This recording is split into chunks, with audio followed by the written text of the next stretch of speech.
Kubor ka Batisi TV. Lawan rasipi da ka umsingam beats aqua na molai moro haka jingdap sans nem jongka. Rengkat ka 3 Olives Restaurant M Crown Hotel Kendailat Shillong bat ka Orange Nissan Loan So Po Shillong. One bantiet ya ka kali Datsun ready go bathamai ka bas kem bat bidor. U Menteri Rangba Jong ke Sorkar Jela u Conrad ki Sangma.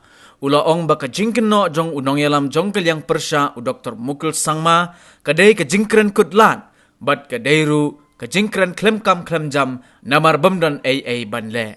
Habaya keren bat kilat pathai kubor.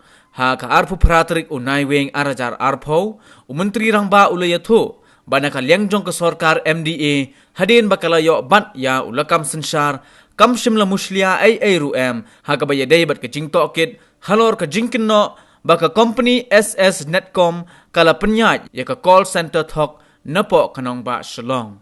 Shushu ula ongru ba wat lakani ka jingjia ka day ka balajia ha usnem arajar khat nyo.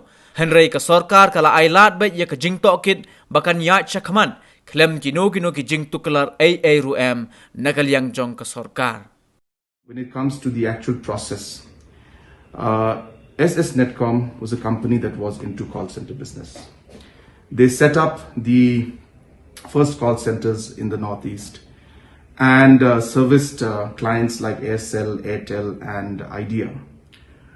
And as the call center business became more competitive, SS Netcom decided not to continue with the call center business of the telecom companies because the rates were not feasible. And at that time, investments had been made in the call centers. And therefore, in order to get the return back, the company at that point decided that they should be leased out even we came to power, which was not the case. They were allowed to do the investigation for almost a year without any kind of interruption from anybody, because we believe that there should be free and fair investigation in all these aspects. But obviously, in due course of time, whatever transfers and postings that need to be done on a normal basis, on a routine basis, was done not just for 1 or 2 individuals, but for many officials throughout the system. So therefore, it was a routine transfer that was done and not at all done with any kind of intention as being alleged by the leader of opposition. In fact, if you were to go back into history, you would see that when there was a situation of a prostitution racket being run out of a guest house that was owned by the then Home Minister in the Congress government. That time, in this prostitution racket that was there, within 1 month's time, the concerned officer and the investigation officer was transferred for whatever reason. And if that is not interference in the investigation, then what is?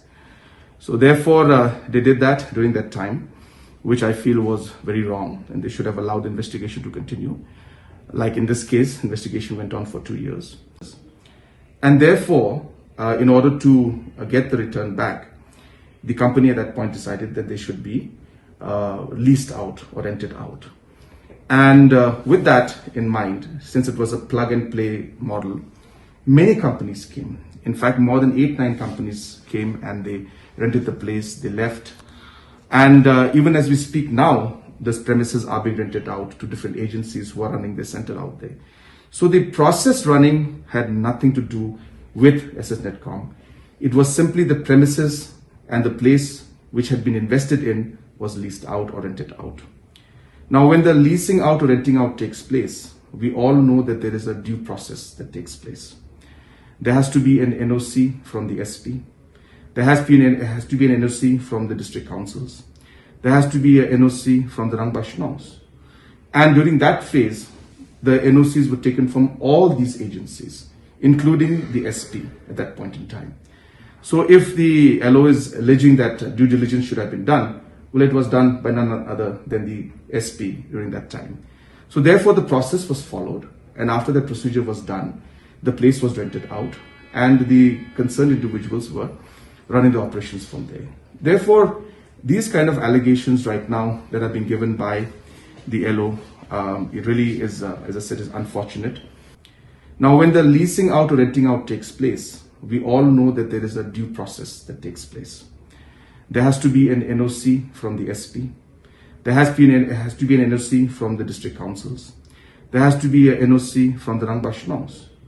And during that phase, the NOCs were taken from all these agencies, including the SP at that point in time. So if the LO is alleging that due diligence should have been done, well, it was done by none other than the SP during that time. So therefore, the process was followed. And after the procedure was done, the place was rented out and the concerned individuals were running the operations from there. Therefore, these kind of allegations right now that have been given by the LO, it really is, as I said, is unfortunate. It just looks like they are now trying to divert things, attention. They're not being able to find issues. And now they are sadly going into personal issues, really those matters that have been sorted out in the past. Proper investigation has been taken place. In fact, individuals who were linked to this from the companies that were running it have already been arrested and action has been taken against them. So therefore, it's sad that he's bringing this out, and it's unfortunate, as I said, and therefore I have nothing more to say, but I thought it's appropriate for me to clarify to this press about the allegations that he made.